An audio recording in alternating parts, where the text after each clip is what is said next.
Hey guys, it's Crystal Lee Moore Lucier here, also known as your Home Sweet Home 519 Realtor, Crystal Lee Moore, and this is Realtor Life. Thank you so much for joining us.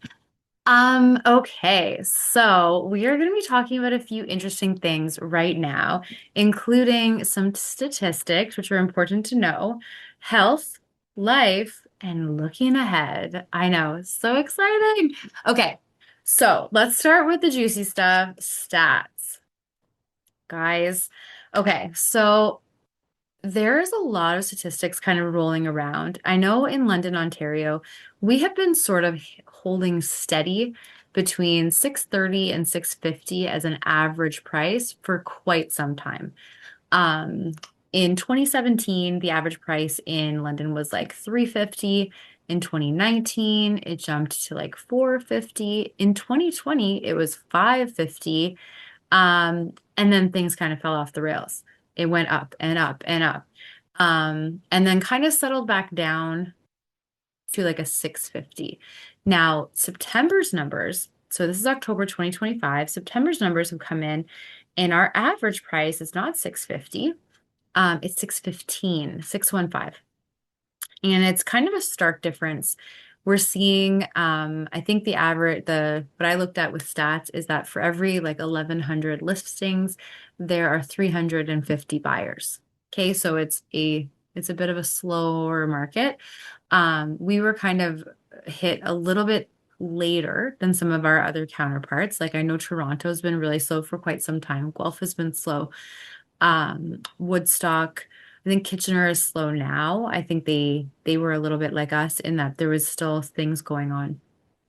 But what we're seeing is some correlation between like massive job loss and people coming into the city at a slower rate, right? So London was a very big growth city during COVID because prior to COVID, it's 2 hours away from the GTA, like 2 hours. And I don't know if for anyone that's been on the 401, if you want to spend 4 hours because it's a round trip commute, 4 hours on that road every day, um, no, no bueno. It is not a good time, guys. And there are some times when you're on the 401, you're like, this is beautiful. Look at the trees. Isn't it nice? And the rest of the time, you're just like white knuckling it, hoping the person in front of you doesn't go crazy. And don't even talk about letting your eyes go off the road for 1 second because you'll look back and they'll just be in your face. So pretty scary times on the 401. But then COVID happened and it was like, hey, let's all work from home. And that 4 hour commute became like a 1 second commute into your own home office. And that's when people realized they could come down the 401, buy a house, kind of a beautiful home, less money, and they could still work. And then they wanted all their friends to come move down too. Fantastic. So it did wonderful things for the London market. What we're noticing though is that there's some of the communities that would move here, they've experienced a lot of job loss, right? So call it tariffs, regular unemployment, whatever, lots of changes afoot. And that has stopped as much flow into the city. So when we're seeing a lot of people relocating into London, it's not as much now. And so we still are seeing first time buyers and we're still seeing kind of investors, but also another difference, the interest rates are a bit higher. So they're starting to come down a little bit. Um, there's a statistic that my husband told me today, and apparently currently 3% of the homes that are for sale in the GTA are power of sale. Right. So this is just people are underwater on their mortgages. They maybe got the mortgage in 2021 or 2022. This is right when those 3 and 4 year mortgages are coming for renewal. And the value's not there anymore. So what do you do? What do you do? Unless you've been squirreling away hundreds of thousands of dollars, you're kind of stuck. And so that's kind of what's happening. And interestingly enough, the media is usually like all over the gloom and doom. So I'd love to know why the gloom and doom is not splashed across the front of newspapers right now. But it's not for those that are going through it, it is gloom and doom. It is not the end of the market. It's not the end of the world. People will still need somewhere to live. People will still be buying. They will still be selling. It is just a different market and it's shifted pretty quickly. Now, what does that mean for us? As realtors, we have to work extra hard to get homes sold. We also need to work extra hard to keep our clients calm. And sometimes clients will not listen to us. So we tell them the price, they kind of hold firm. They're like, this is the price I want. Okay. But if the market's not going to pay that price, then we're just kind of in a holding pattern where we care so much about our clients. I care so much about my clients, but the writing's on the wall. So if the market has shifted and you want this for your house, but this is what it's worth, if you're not selling it, that's okay. But if you are selling it, this is what we have to pay attention to. Um, and so it's a lot. And I know in COVID, it was really tough with buyers because buyers were just so defeated. They would put in offers on like 12, 13, 14 homes. And then finally, by the time they got one, they were just like, yay. Um, the same thing with sellers now. They're just like, I have some sellers that are just so excited to just to sell it. Like they're just like, you know what? Let's just do it, man. Um, and then I have others that are just like, what's going on? And so I just really try to be there. I try to help. Knowing though that I can't control it really helps with the mental health because this is kind of the same thing happened. This has been a weird year, 2025. So like we started strong, slowed down, got strong again, slowed down, strong again, slowed down. So it really is every time momentum starts, it kind of pulls back. And what you realize though is that you just do your very best. You can't control the market. You can't. I can't. Um, and you just keep giving honest advice. That's what we do. Because the thing is, clients understand that. And I mean, the worst thing is if you tell a client to lower the price and they don't. They're like, nope, not going to. And then they list with someone else and they do lower the price and they sell it. And then they think the other agent kind of crushed it. You too could have crushed it, but they didn't let you price it properly.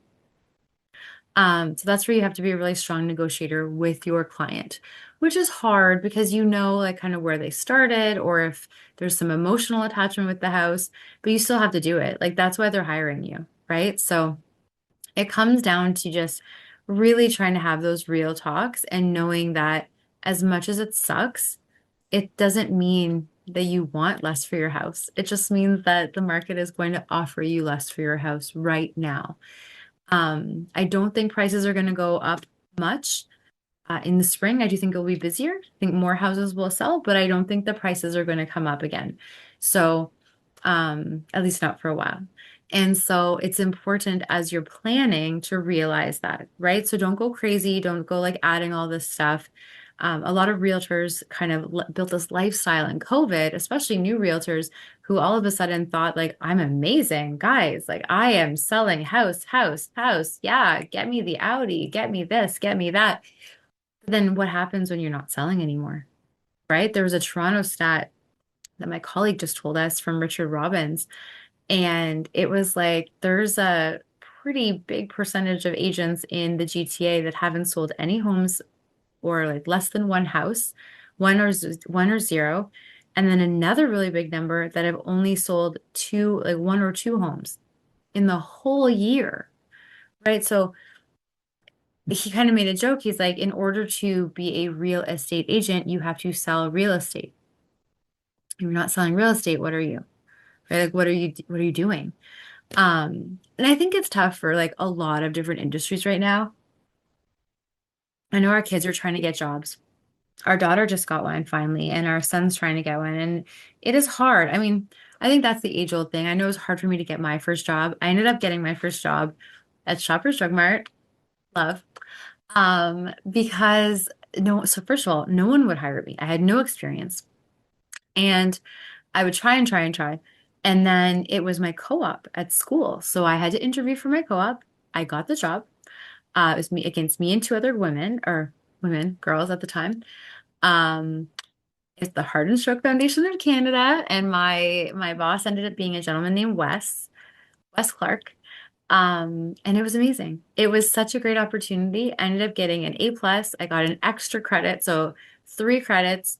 And it was like opening a candy store of opportunity for what it would be like to work at a job. So I worked there. That job got me a reference letter, which I put with my application at Shoppers Drug Mart. Um, and I just kind of kept applying everywhere. But that interview at Shoppers Drug Mart kind of changed things for me. I found a love for customer service, for sales, all the things that are kind of led me here. And then I was able to use my education. I ended up going to university for law, worked in law firms, and I'm able to kind of pile that all into my career as a real estate broker. And I absolutely love it.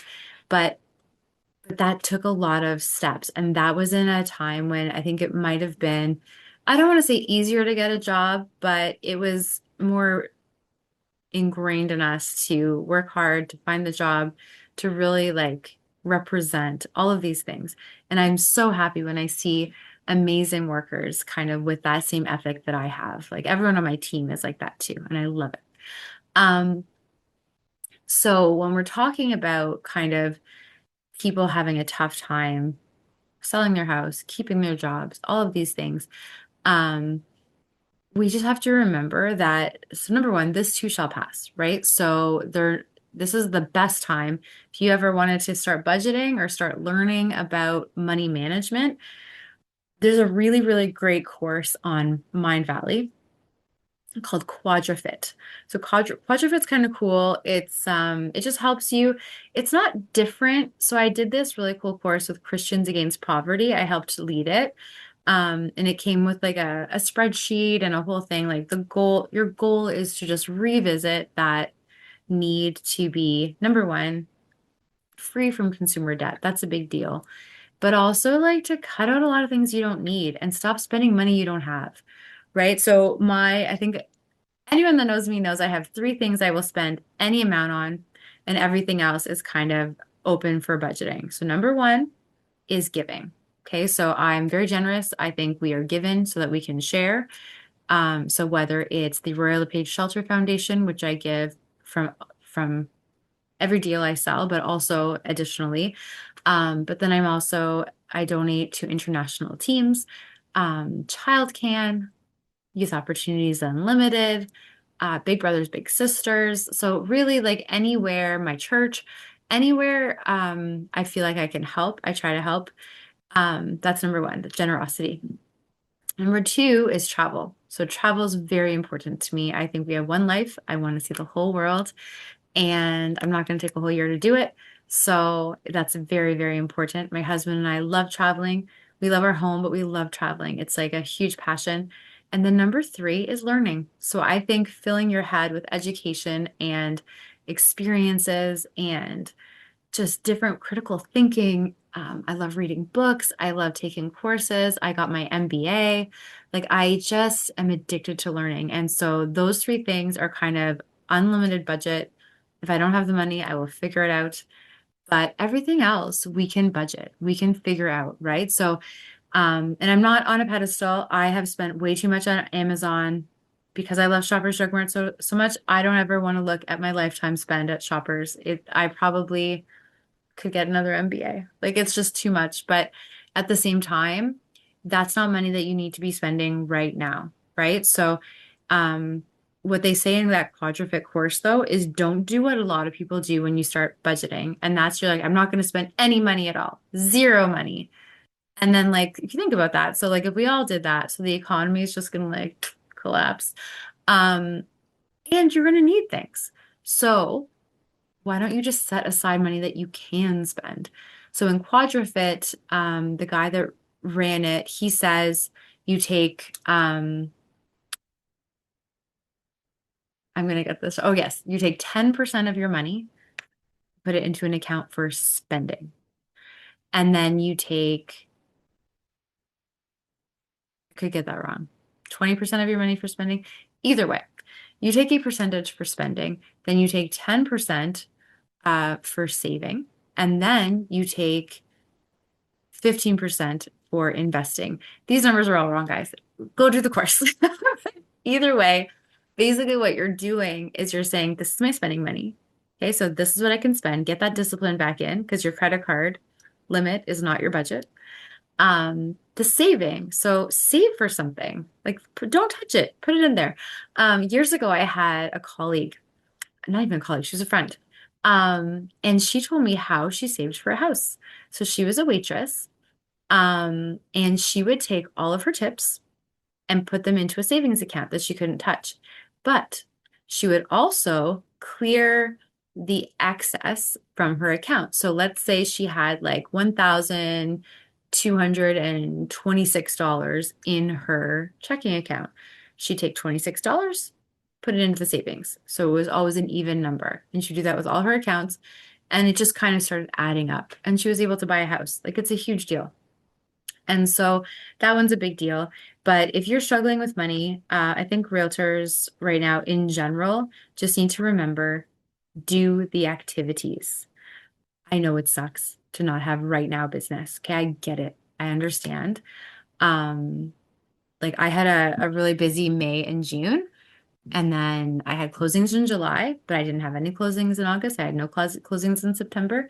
Um, Technically speaking, I don't think I have closings until December, but that's where you plan, right? So that's where you pay yourself a salary. You don't take all the money and just start spending it.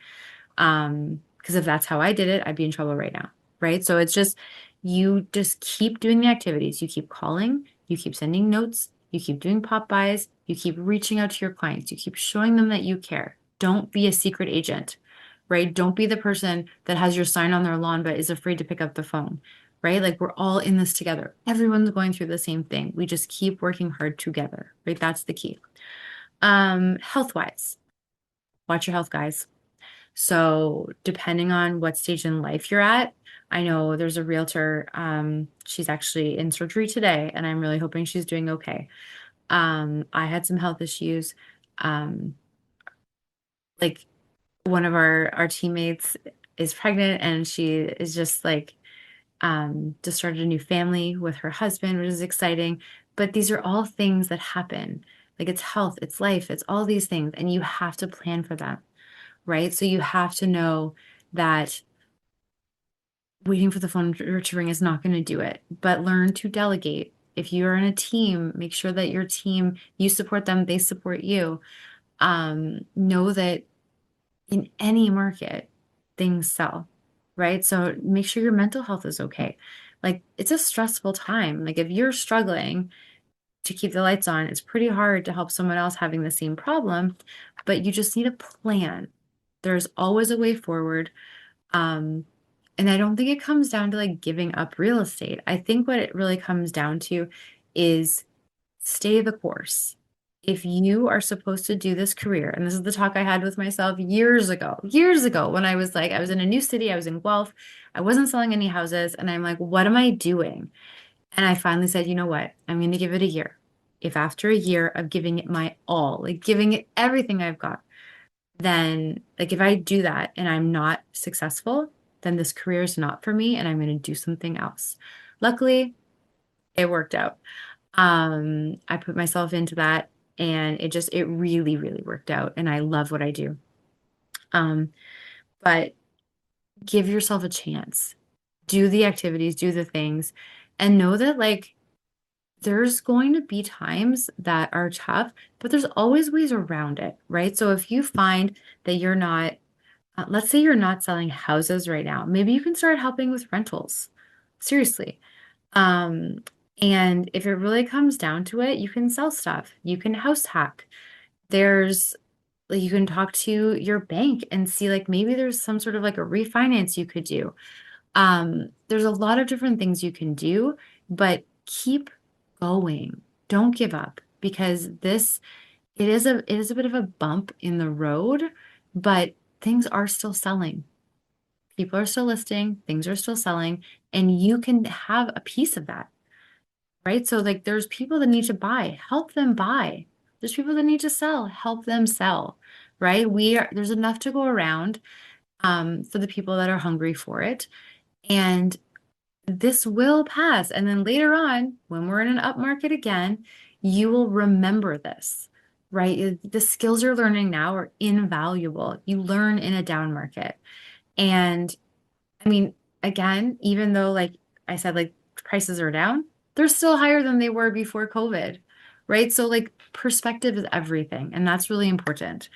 Looking ahead, so we're, as I said, in October 2025, we're planning for Q1 of 2026, right? So make sure this is the time. We just passed Thanksgiving. This is the time we're reaching out to our clients. We're saying hello. We're checking with them. We're seeing if they need any help. This is a great time to start planning your holiday thank yous. Maybe you're going to have a holiday party. Maybe you're going to drop off gifts. Um, if you're struggling, and here's the thing, if you're struggling as an agent and you really want to do something for clients, but you're just not sure that you have the budget, make them ornaments, put their names on them. Get your family together. That's a fun, like I had clients that gave me an ornament with my name on it. I love it. It's beautiful. But it doesn't have to be expensive. It just has to be heartfelt. And I think that's important to know. Um, and then as we're looking ahead, make sure you're blocking out time for you. Flexible time where you can just chill. If you need to relax, if you need to journal, if you need to go for a walk, if you need to sleep in, if you need a you day, build it in. Because burning yourself out and working yourself to the bone is not going to help your clients. Being your very best, you will. And I promise you, you can do it, right? If they can do it, you can do it. And if they can do it, I can do it. And we can do it. Okay. Thank you so much, guys. This is Crystal Lee Moore Lucier, also known as your Home Sweet Home 519 Realtor, Crystal Lee Moore. This was Realtor Life. We talked about statistics, we talked about health and life balance a little bit, and looking ahead to Q1 of 2026. Stay tuned. Next week, we have a very fun interview coming. Bye, guys.